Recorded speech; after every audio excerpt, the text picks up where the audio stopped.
Alright guys, this is episode 1.5 of the boat build here. Just finishing up the install on the floor. I got the plywood all the way treated, both sides and the edges, with the Australian timber oil. It's a little tacky where there's some drips formed on the edge of the board, just right here. Some of that's a little tacky, but the rest of the board is actually completely dry and sealed. I got it just laid in there right now, getting ready to take the screws to fasten that plywood down.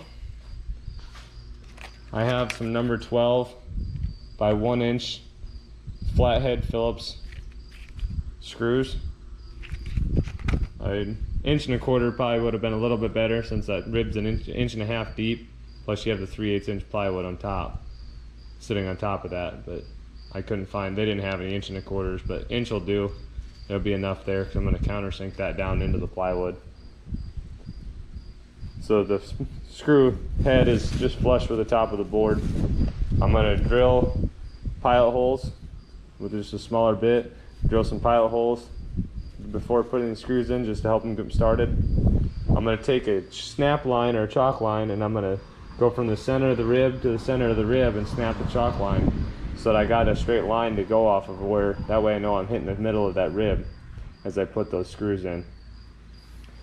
And then once I get all the way fastened down, I'll show you how I'm going to cover up those seams.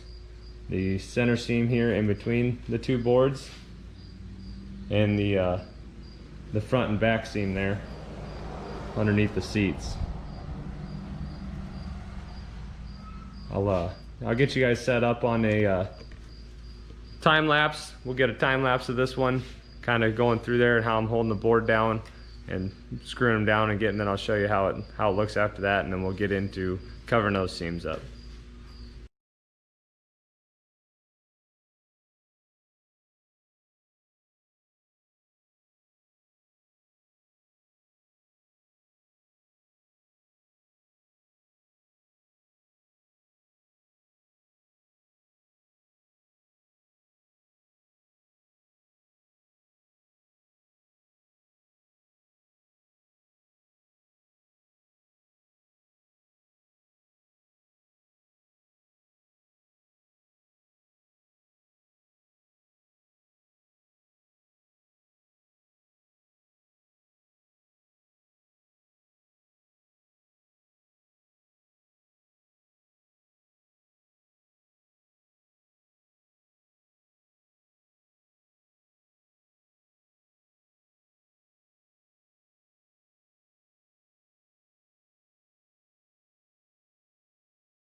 Alright, I'm all done now.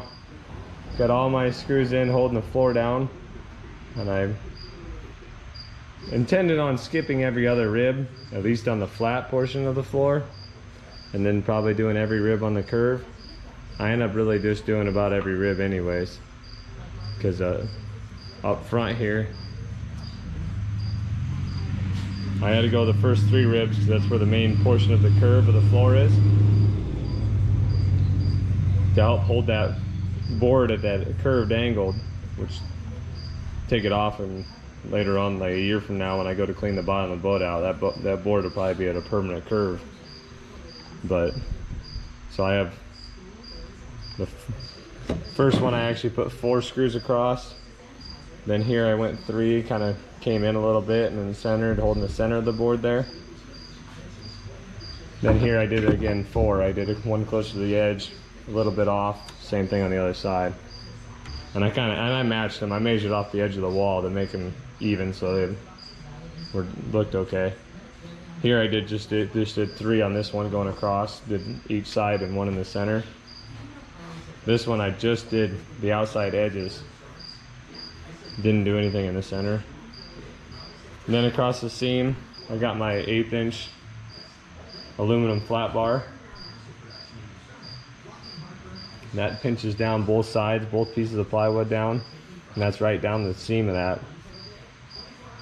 Helps cover that up, close that gap up a little bit and cleans it up, makes it look a lot nicer.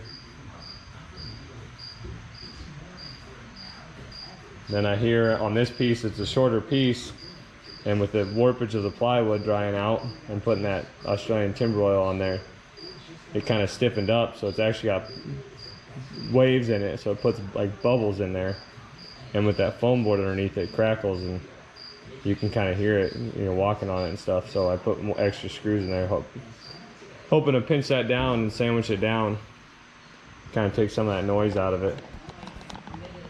Then on the back here, this is a 16th inch, half-inch angle, aluminum angle, and I have that just pop riveted to the bench here. And I didn't really, no rhyme or reason on measurements, and just kind of spaced them out evenly going across. Went over the ribs and where each hole is for the rib to the back there going across. I did the same thing up front. Put that aluminum angle there just to cover up that gap there. Try to help keep some of that sand, dirt and mud getting down underneath there. Same thing, just pop riveted to the bench, not to the floor or anything. If I go to take the floor out to clean it out, say like once a year, or get a lot of mud and stuff underneath there, I'll be able to take those screws out of there and lift that floor up out of there and just slide it out from underneath those angles and slide it back up underneath there. It should come right out. Just have to take all the screws out of the floor, which there's more than I intended, but it'll still be okay.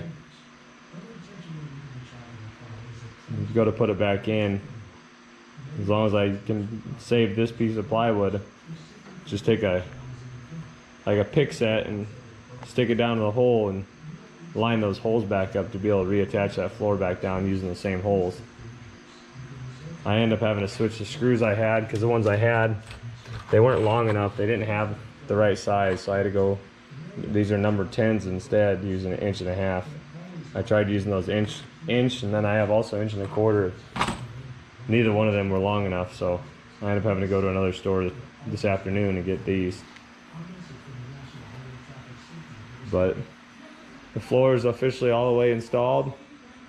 I just got to pick up the tools and vacuum up all the sawdust from the drilling and the aluminum bits from drilling the holes and everything. And it'll be ready to go. Pretty easy upgrade. I highly recommend it if you guys have the a John boat with just the ribs. It's a lot easier walking across that, and it wasn't very hard. I mean, it took me 2 days to do that, a couple hours the one night, and I had everything cut to put in, and then today it was a little hot outside, so I didn't get a whole lot done until after the sun went down and cooled off, but it looks good though. It'll serve its purpose.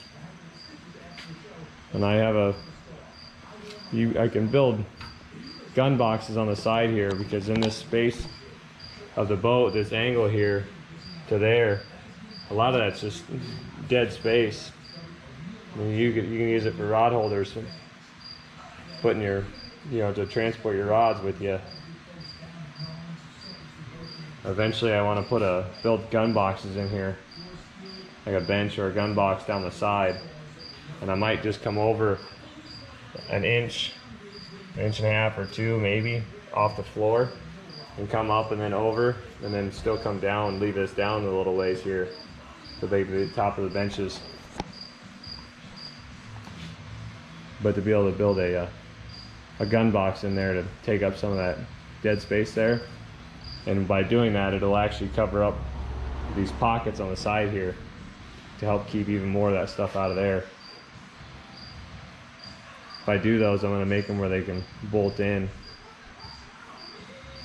I got rivet nuts to be able to drill holes in your ribs coming up the side here.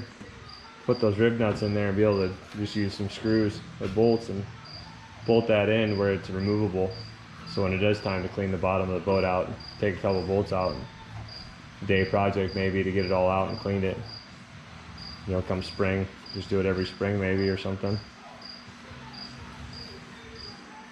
But that's down the road. That is one project I want to do, but it'll be after I get the rest of the stuff done. I'll probably come back to do the gun boxes, or at least one gun box down one side.